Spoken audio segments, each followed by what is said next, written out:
I have never been much of an early riser, but by the time March rolls around, I've already lost a lot of sleep thinking about turkey season.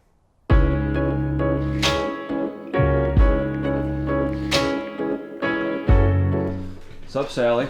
Sup, princess? What day is it? It's travel day. I'm proud to say that I've assembled quite a posse of turkey killing fools just like myself. What's going on, man? Not too much. How are you? What's going on? If you want to tap into those early seasons that start in March, you're really looking at some of those southern states, or you can look at a state like Nebraska that has an early archery season. And so the madness of spring begins officially for both of us, our first turkey hunt. Leading up to this hunt, it was super nice to be able to do some digital scouting with HuntStand. We created a hunt area for where we were going to be hunting in western Nebraska. We made it into a group hunt area so everybody could share their information and do digital scouting together. And that allowed us to effectively start our hunt weeks in advance so that when we got there, we didn't feel like we were going in blind. There might be 100 birds over that hill. You can see one big tom now. We immediately got into birds when we pulled into one of the properties, and before we knew it, Pete and I were sitting in a ground blind trying to kill a longbeard.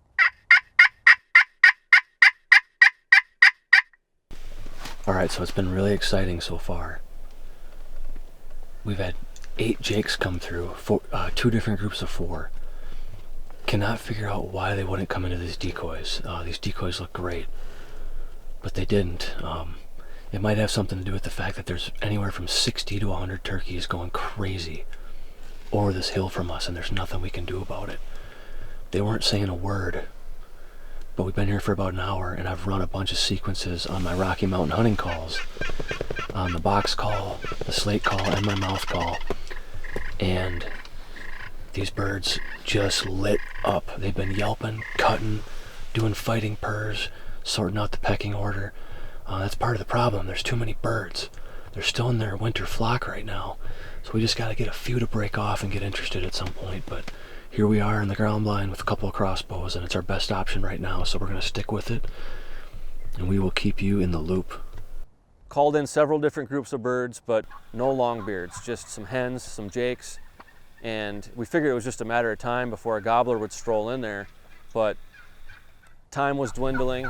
We weren't sure exactly when they were going to fly up, and so we just waited it out and kept calling, and eventually a 2-pack of longbeards decided to come take a look.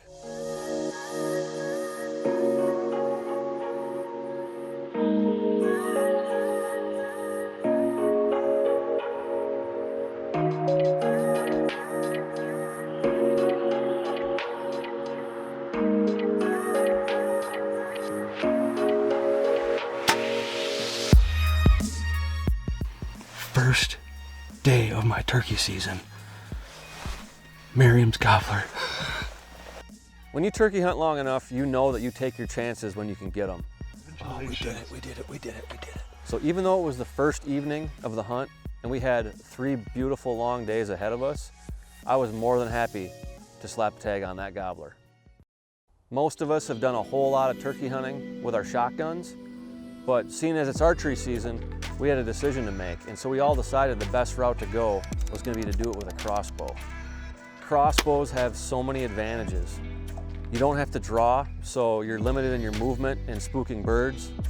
They're quiet, and they're super efficient and deadly.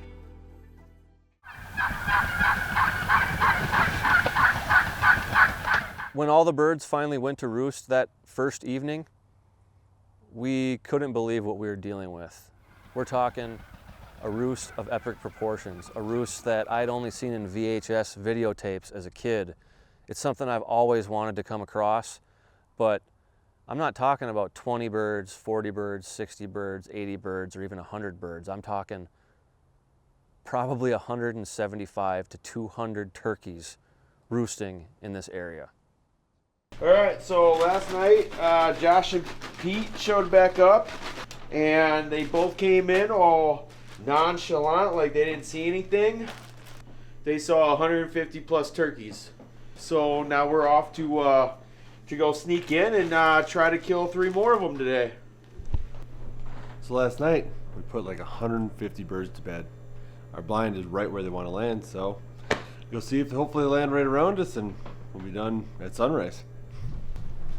I am so excited to get out there and see what 150 turkeys flying out of a tree looks like this morning. I have no context for what this is even going to be like, and I cannot wait to get out there.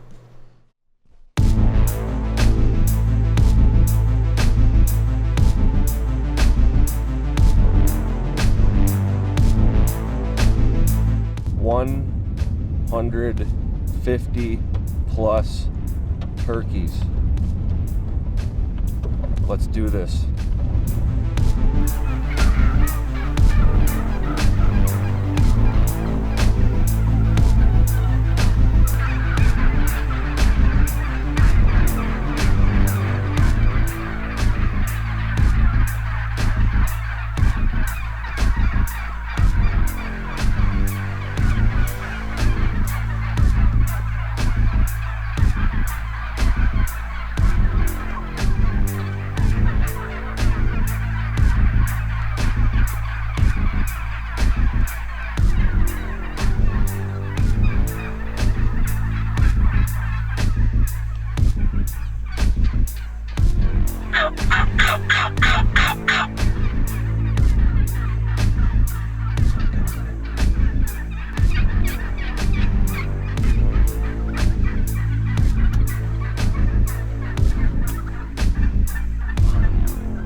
Well, the plan worked out well. We snuck in, got in here at 4 in the morning. The birds were all up in the trees. Got in here perfect on them. They all flew down, started milling around, and we had a bunch of hens right in the decoys, and the toms were milling around, and one came through, had him at about 27 yards. Right out in front, took my shot with the crossbow. It hit him. He took off running. I hope it was a good hit. You know, it looked like maybe hit a little bit high. Hopefully hit him in the lungs. But we all know they can go a long ways right now. There's still 100 birds up the hill where he went to, so we can't really see what's going on. So just gotta nervously wait. Hope it was a good hit. Part of playing the game. Pete shot a little far back, a little high, so ultimately he ended up taking some feathers off that turkey's tail fan. And we didn't feel good about it, but we knew the hunt wasn't over. Not long after Pete knocked those feathers off his bird, we heard another shot down the field from Nick and Daryl, and then another shot. Those guys doubled. This was Daryl's first turkey, and for him to be able to see what he saw that morning was special in itself, but it was also cool because Nick and Daryl are cousins, and they were able to hunt together and shoot a double out of the same ground blind with crossbows.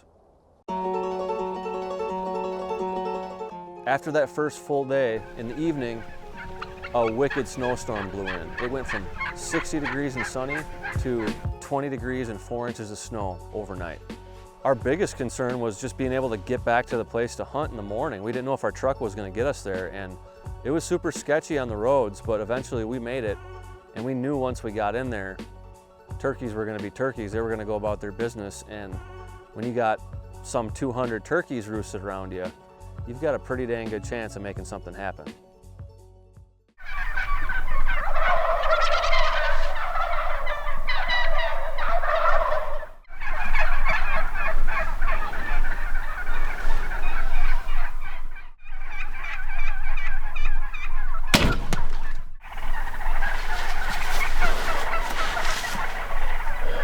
Pete had made a solid shot, but turkeys are tough. So we did end up having to follow a little bit of a blood trail through the snow, but when we recovered that bird, we were all smiles and high fives. On this particular ranch, it's actually the first place where I had killed my first Merriam's gobbler nearly 10 years ago. And during the past decade, I've developed quite a great relationship with the Johnson family, who own One Lazy J Ranch and Outfitter. So when Travis Johnson learned that we had all filled our tags already, he was kind enough to give me an extra tag, so Pete and I were able to get out there one more time.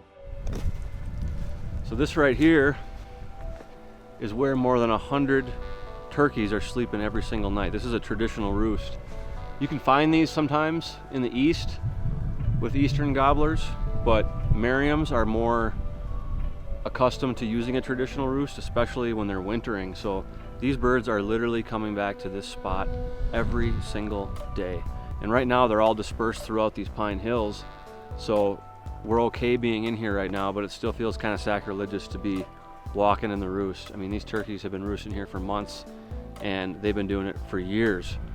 So we're gonna hunt pretty close to here in the morning, but this is the spot. This is the core of the entire hunt right here on this roost, and the fact that we found it is freaking amazing.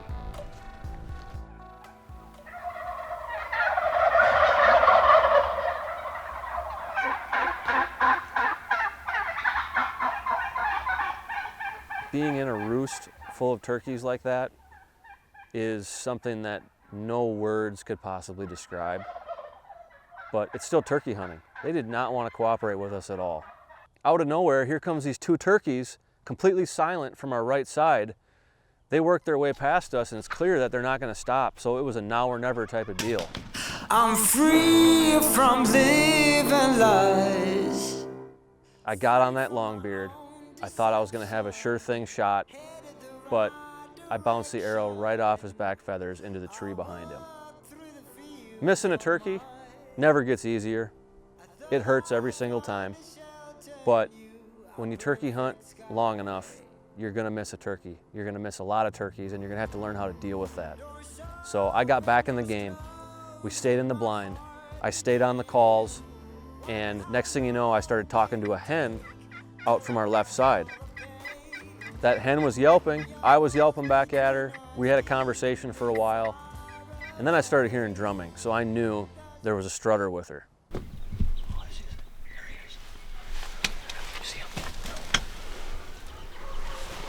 What I didn't know was that these birds were going to come by the blind at 5 yards.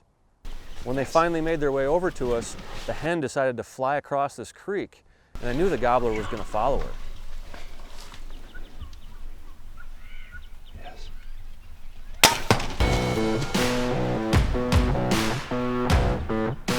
I got in position.